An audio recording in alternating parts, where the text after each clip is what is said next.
Smile for the camera! My cousin Heather shouted, holding up her phone.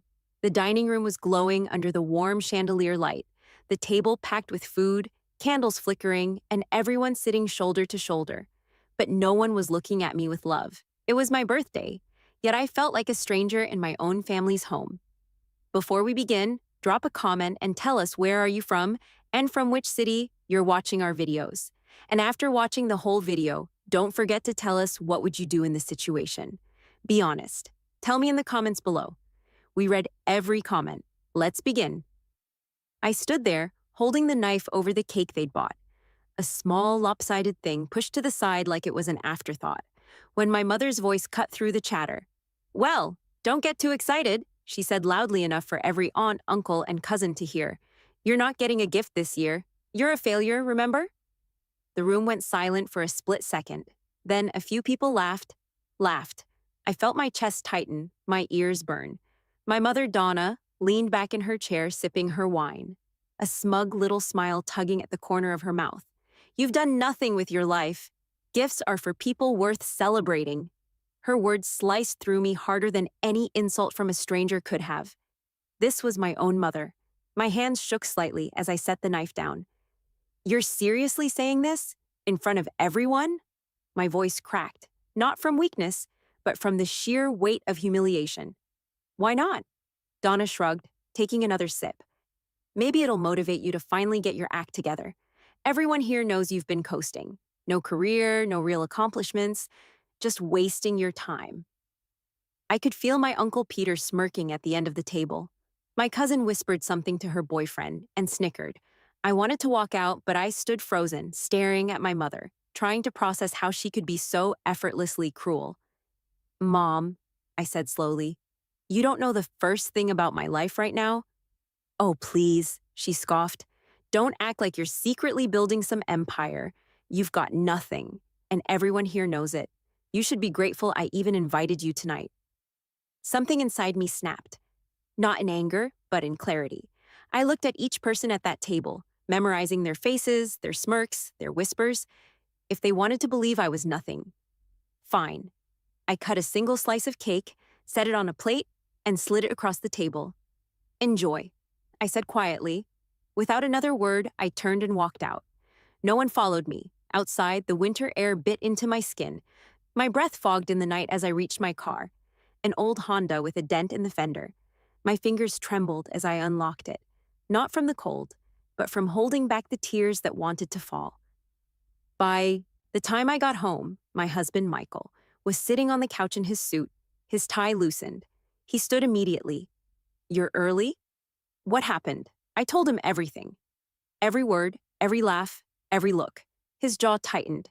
He didn't say a single curse or insult, but I saw it in his eyes. That silent, controlled fury he only showed when someone crossed a line.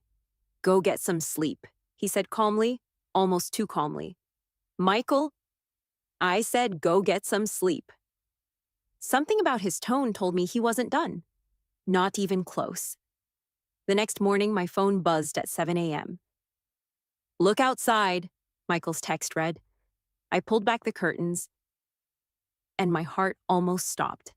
Parked directly across my parents' driveway was Michael's jet black Rolls-Royce Phantom, gleaming like polished obsidian in the early light. He was leaning casually against it, wearing his tailored coat and dark sunglasses, as if he'd just stepped out of a magazine cover. From the window, I could already see my mother at the front door, robe half-tied, hair a mess, standing frozen in confusion. Michael glanced up, caught my eye, and smirked, the kind of smirk that promised this was only the beginning. The engine's low purr carried across the quiet street like a warning. Neighbors' blinds lifted. A jogger slowed, pretending to stretch while sneaking a look at the Rolls, the man in the coat, the woman stepping out of the front door in a robe she usually reserved for Christmas photos. Donna stopped on the porch and pinned her gaze on Michael as if she could peel him back with a look. You can't park there, she snapped. You're blocking our driveway. Michael glanced at the driveway, then at the curb. I'm not parked, he said, voice easy. I'm idling. I'll move in a minute. She blinked, thrown by how calm he was. Then move now. I'd walked out by then, my coat over pajamas, hair in a loose knot, throat still tender from the words I swallowed last night. Michael opened the passenger door and held out his hand. I stepped to him, and he didn't even look at Donna as he threaded his fingers through mine. He looked only at me. "You ready?" he asked, like we were about to walk into something we'd planned together. "For what?" I asked. He smiled. A quiet, controlled smile I'd come to recognize over the years. The one he wore when he'd already done the homework and set the chessboard. "For the conversation you shouldn't have to have, but we're going to have it, on your terms." My father, Mark, came out behind Donna, tugging at the belt of his robe, eyes scanning the car like price tags were floating around it. "What is this?" he demanded. "Some kind of stunt?" Michael finally turned to them. "Number this is respect. It's also clarity." Donna scoffed. "Respect? You showed up at dawn to brag about a car." "Bragging," Michael said evenly, "is what you did last night. You held court and humiliated your daughter on her birthday. I'm here to make sure that never happens again." Her laugh was sharp and short. "Oh, please. She's sensitive. She always has been." "Sensitive," I said, my voice surprising me with its steadiness, "is not the same as being treated like trash by your own mother." Donna's face twitched, one of those small, involuntary flashes of real emotion that slips free when you're certain you're still wearing the mask. "Watch your tone." Michael's hand squeezed mine before I could answer. "She's going to speak however she needs to," he said, "and you're going to listen. For once." The front door creaked, and my sister Brianna slid out, phone already up, recording. "This is wild," she whispered to no one, angling for the best shot. "The comments are going to eat this up." Michael looked at her like she was a child holding scissors and didn't know they were sharp. "If you post that, you'll be posting a legal notice too," he said politely. "You don't have consent." Brianna dropped the phone an inch, eyes darting to Donna for a cue. Donna's chin flared. "You don't scare us." Michael shrugged. "I'm not here to scare anyone. I'm here to make something very simple, very public, so there's no confusion later." He turned to me. "Ava, do you want to do this on the porch or inside?" "Inside." The word hit my tongue and went still. That house still smelled like lemon cleaner and the old rug in the den that had outlasted 3 sofas. It also held the version of me that never raised her voice and let herself be rewritten at every family gathering. "Porch is fine," I said. My breath fogged the air and disappeared. "They like an audience anyway." Michael nodded and slid his other hand into his coat. He pulled out a small velvet box, the kind that could hold a ring but didn't, and a thick manila folder with a tab. The jogger had drifted across the street now, pretending to rifle with a shoelace. A neighbor in a quilted vest paused on her stoop with a bag of trash. Our family was a show, and the block had front row seats. Donna's attention flicked to the velvet box. "There it is," she said, mouth twisting. "Flaunting money." "This," Michael said, lifting the box, "is a gift for my wife that she didn't need to earn, justify, or beg for. It's a symbol, something to wear until the sound of the word failure washes out of her bones." He opened it. A delicate gold chain rested inside, a small disc charm catching the winter light. "I don't need jewelry to feel better," I whispered to him, the words barely leaving my lips. "I know." He turned the charm so it flashed toward me alone. Engraved across the disc, "You are not what they say." "It's not for better," he said. "It's for remembering." Donna tried to cut in. "Are we done? Because this is..." Michael raised the folder. "This is why I'm actually here." Mark's eyes snapped to it like it was a subpoena. Brianna leaned forward. I felt my heartbeat drop lower, steadying, as if my body was bracing for impact. Michael opened the folder and revealed a stack of printed emails, screenshots, and copies of receipts. "Last night you told Ava she was a failure," he said, flipping the first page to show an email. "You mentioned she had no career and no accomplishments. Here's a signed contract from the retail brand that hired her to redesign their regional training program last month. The two of you didn't know about it because she didn't feel like explaining her life to people who treat her like entertainment." Donna snorted. "So, one contract," he flipped another page, "and a retainer agreement from a nonprofit, Women Reentering the Workforce, where Ava leads interview prep on Saturdays. They had to twist her arm to accept a stipend because she wanted the funds to go back to the program." He flipped again. "Here's a letter, unsolicited. inviting her to speak at a small business incubator downtown in 3 weeks. They reached out after she helped one of their fellows rewrite a pitch deck in a coffee shop. The porch boards were so quiet I could hear my own pulse in my ears. Donna's lips parted, then flattened. Brianna's phone slid back up by an inch. And this, Michael continued, placing a photocopy on the porch rail so they could see it, is a receipt for the birthday cake you bought her at 8:46 p.m., after most of the guests had already arrived. An afterthought. He didn't look at her when he said it. He looked at me. Donna's face flushed. You went through our finances? No, Michael said. The bakery owner is a friend of mine. Small business owners talk. Mark finally spoke, low and tight. Is there a point? Or are you just stacking papers to feel tall? Michael slid the papers back into the folder. The point is simple. You don't know your daughter. You didn't ask. You performed superiority for a room, and you called it love. Donna's laugh cracked. And what are you, her hero? You sweep in with your rich man car, and the whole block applauds. Michael let the jab pass. I'm her partner, and I'm done watching her bleed for people who treat cruelty as tradition. He looked to me again. Ava, you ready for the part that's actually for you? I hadn't realized I'd been holding my breath. Yes? He took out a second document, thicker, bound with a simple black clip, and handed it to me. The cover page read, Lease Agreement. My name was at the top, a downtown address under it, and the words, Suite 4B, Collins Consulting. What is this? I whispered, turning the first page with fingers that had turned suddenly clumsy. It's yours, Michael said softly, and the soft was not performative. We found the space 2 weeks ago. It's month to month for now, until you want longer. It's quiet, sunlit, and 3 blocks from the transit line. Your clients don't need to meet you at coffee shops anymore. You'll have a door with your name on it, and a small conference table, and a plant you'll inevitably forget to water. I stared at him, eyes burning for a different reason now. Why didn't you tell me? Because I wanted you to be able to walk away from last night with more than a wound. His mouth tilted, just a little. And because it's fun to give you a gift on your actual birthday, not the day after, but your mother stole the night. The silence that followed wasn't empty. It was dense, charged, a sound like pressure releasing from a valve. The jogger stood fully still now. The neighbor with the trash bag hadn't moved. Even Brianna lowered her phone. Donna stepped forward, found her balance, and chose attack. Elise, that's what this is? Throwing money at her so she can play businesswoman? When she fails, and she will, you'll blame us? I closed the folder. The edge of the paper pressed a tender line across my palm. I'm not going to fail, I said, and the sentence didn't feel like something I was trying on. It fit. Save the speeches, Donna snapped. You show up at our house at dawn, block our driveway, make a scene? Michael clicked the key fob, and the rolls eased back a few feet into the street, clear of the driveway, as if to disarm her favorite complaint. Scene's over, he said. We're moving on to the terms. What terms? Mark asked warily. Michael's gaze sharpened, the way it does when he's about to walk through a plan line by line. Boundaries. He counted on his fingers, not dramatic, just meticulous. 1. No more public humiliation, not at birthdays, dinners, reunions, holidays. If you have feedback for Ava, you give it privately and respectfully, or you keep it. Donna's laugh was a saw. You can't dictate how we talk in our own home. 2.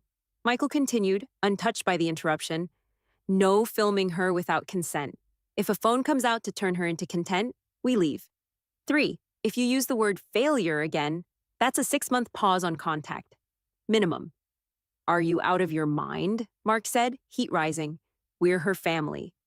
And families get boundaries or they get distance, Michael replied. Choose. Brianna rolled her eyes. This is ridiculous? I turned to her. Is it? I asked.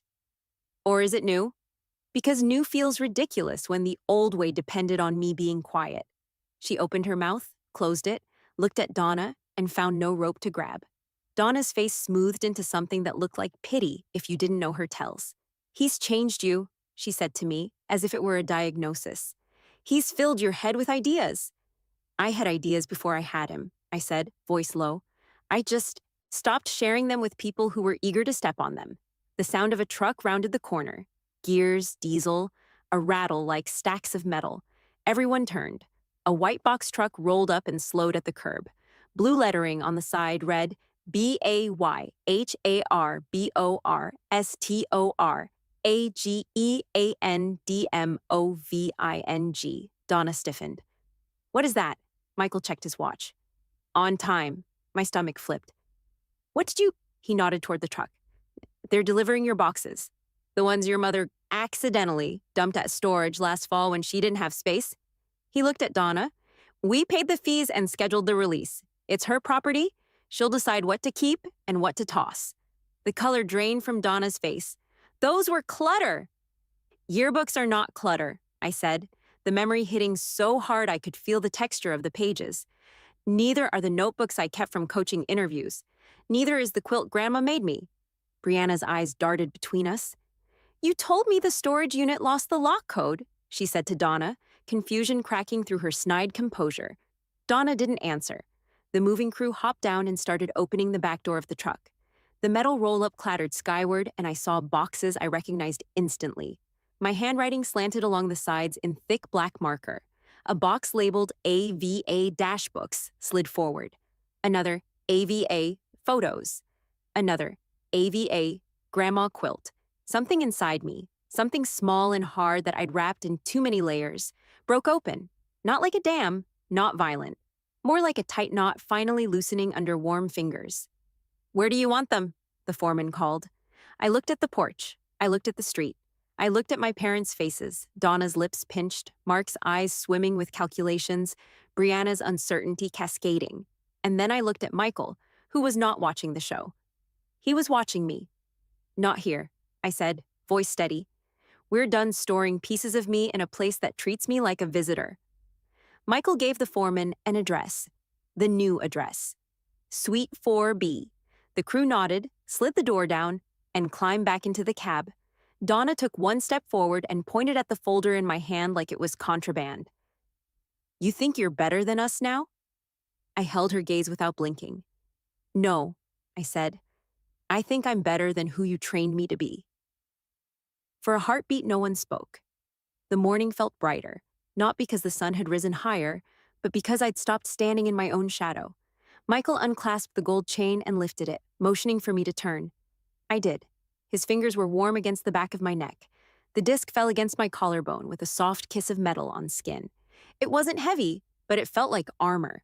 Donna opened her mouth with one more line, one more swing. Then the doorbell inside their house chimed loudly, cutting her. Off. All four of us turned toward the sound. Who is that? Mark muttered, frowning. Michael's eyes flicked toward the door, that small smile returning for just a second. That, he said, is the next thing.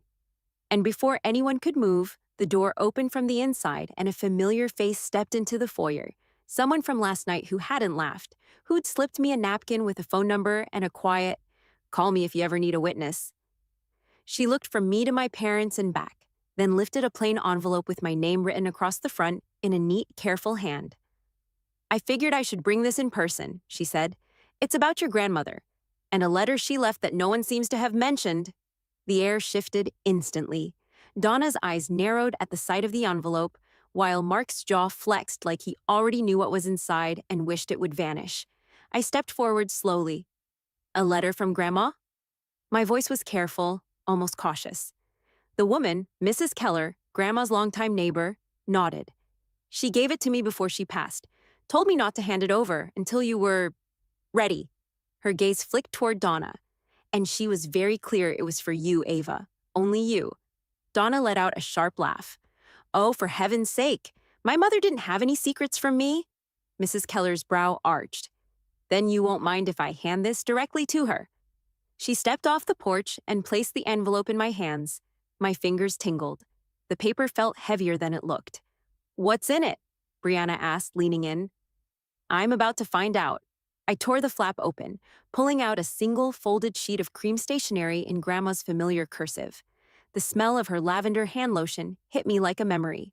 I began to read aloud, my voice trembling at first but growing steadier with each line. My dearest Ava, if you are reading this, it means you've seen enough to know your worth and to fight for it. I have left something for you, something I could not entrust to anyone else.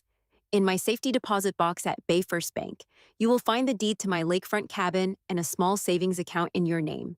I want you to have a place where you can breathe, create, and feel loved.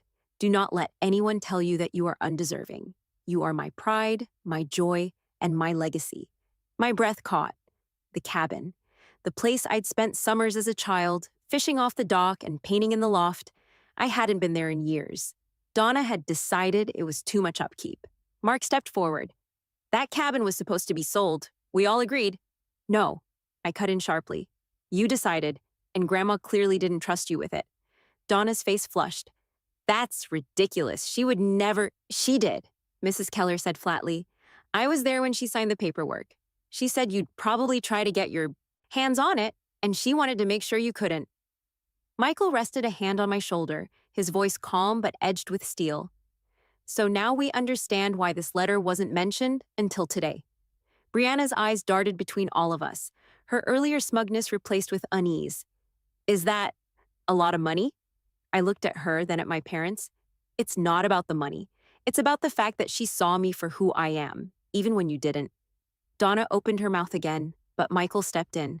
Conversation's over. Ava's leaving with her property, her dignity, and her boundaries intact.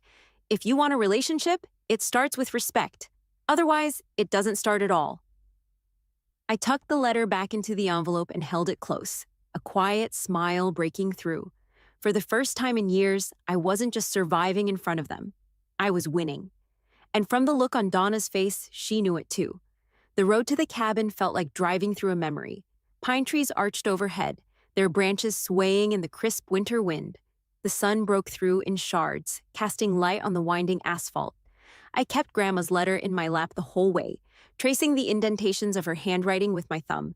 Michael drove in silence, his hand resting over mine. You ready for whatever we find? He asked quietly. I nodded, though the truth was my heart was pounding. I want to see it before anyone else tries to take it from me. When we pulled up, my breath caught. The cabin looked almost exactly as I remembered. Weathered cedar siding, green shutters, and the old porch swing that still swayed gently in the wind. The lake behind it shimmered in the afternoon light, frozen at the edges. Inside, dust motes floated in the sunlight spilling through the windows. The air smelled faintly of cedar and Grandma's lavender soap. I touched the kitchen counter where she used to roll out biscuit dough, the bookshelf still packed with worn paperbacks and family photo albums. Looks like no one's been here since she left it, Michael said, scanning the room. I moved toward the small writing desk in the corner. On top sat a small brass key and an envelope marked, "For Ava, open alone." I froze. Michael saw my expression and stepped back. I'll check the porch, he said, giving me privacy. With shaking fingers, I slid the envelope open. Inside was a single note. If you're reading this, you've found the place where my true will begins. There is more than what's in the bank. Look under the loose floorboard by the fireplace. And trust yourself, Ava. You've always had the strength. Now you have the freedom. My pulse quickened. I hurried to the fireplace, knelt down, and tapped the boards until I found it. A hollow thud. I pried it up, revealing a small wooden box inside. Inside the box was a stack of neatly bundled cash, an old silver locket with a photo of Grandma and me, inside, and a sealed document. The title read, Amendment to Last Will and Testament. The amendment was dated just 2 months before she passed. It stated in clear legal terms that in addition to the cabin and savings account, I was the sole beneficiary of a sizable trust fund, one my parents had apparently never known existed. A sound outside snapped me out of my trance, tires crunching on gravel. Michael stepped in quickly. We've got company, he said, his jaw tightening. I looked past him through the window and saw my parents' SUV pulling up, dust swirling in its wake. Of course, they followed us. This was about to turn into a confrontation I hadn't planned for, but one I was more than ready to have. The SUV barely stopped before Donna jumped out, slamming the door hard enough to echo across the lake. Mark followed, his face already set in that cold, calculating glare I knew too well. You had no right to come here without us, Donna barked, marching toward the porch. This property is part of the family estate. I stepped outside before she could set foot inside the cabin. It's not yours, I said evenly. Grandma made that very clear. Mark held up a hand like he was the voice of reason. Ava, we just need to review the documents together. If you hand them over now, we can make sure things are fair. Fair? My voice sharpened. You mean like last night when you laughed at me in front of everyone? Or like when you stored my belongings and almost had them auctioned off? Donna folded her arms, her eyes flicking toward the box in my hand. We don't need to drag up old grievances. This is about assets. And frankly, you're not equipped to manage this place or whatever money she left you. Michael stepped forward, his tone calm but lethal. She's more than equipped, and any conversation about ownership ended the moment this document was signed. He held up the amended will, the legal seal catching the sunlight. Donna's face went pale. That's forged. Careful, Michael said quietly. False accusations about a legal document could end very badly for you. I opened the locket, showing her the tiny photo of Grandma and me. She wanted me to have a place where I could be free from you, and I'm going to honor that. Mark's voice dropped, low and bitter. You think cutting us out makes you stronger? You'll regret this when you realize family is all you have. I took a step closer until we were eye to eye. Family is who shows up for you, not who tears you down. I'm done mistaking blood for love. Donna's jaw tightened, but for the first time, she didn't have a retort. She turned toward the SUV, muttering something to Mark. Michael's hand found mine. Let's go inside, he said, leading me back toward the cabin. Before stepping in, I looked over my shoulder one last time. My parents stood by their SUV, both wearing the same expression, realizing, maybe for the first time, that their control over me was gone. The cabin door closed behind me, and I felt it, like the air inside was lighter. The lake stretched out beyond the windows, calm and still, reflecting a sky that looked wider than it ever had before. I wasn't just keeping Grandma's gift. I was keeping me. And they could never take that away again.